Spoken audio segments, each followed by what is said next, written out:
तिमुथी के नाम संत पौलुस का पहला पत्र। अभिवादन।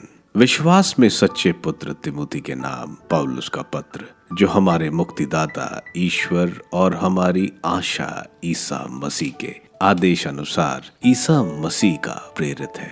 पिता परमेश्वर और हमारे प्रभु ईसा मसीह तुम्हें अनुग्रह, दया और शांति प्रदान करें।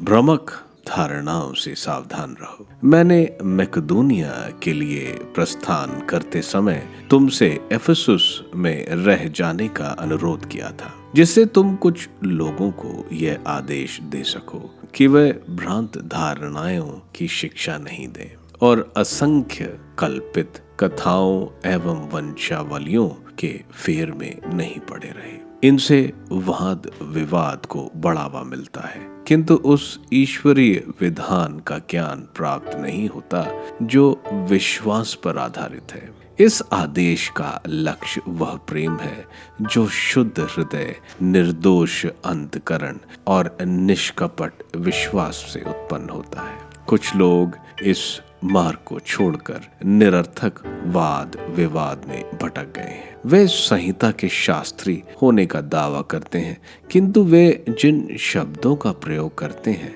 और जिन विषयों पर इतना बल देते हैं, उन्हें स्वयं नहीं समझते हैं। संहिता का प्रयोजन। हम सब जानते हैं कि संहिता उत्तम वस्तु है, बशर्ते उसका उचित रीति से उपयोग हो। याद रहे कि संहिता धर्मियों के लिए निर्धारित नहीं हुई, बल्कि उपद्रवी और निरंकुश लोगों के लिए, विधर्मियों और पापियों, नास्तिकों और धर्म विरोधियों, मातृ पितृ घातकों, हत्यारों, व्यभिचारियों और पुरुष गमियों, मानव विक्रेताओं, असत्यवादियों, झूठी शपथ खाने वाले और उन सब मनुष्यों के लिए है जो उस हितकारी शिक्षा का विरोध करते हैं। जो सुसमाचार के अनुरूप है, यह सुसमाचार परम धन्य ईश्वर की महिमा प्रकट करता है और मुझे सौंपा गया है। मसीह की कृपा।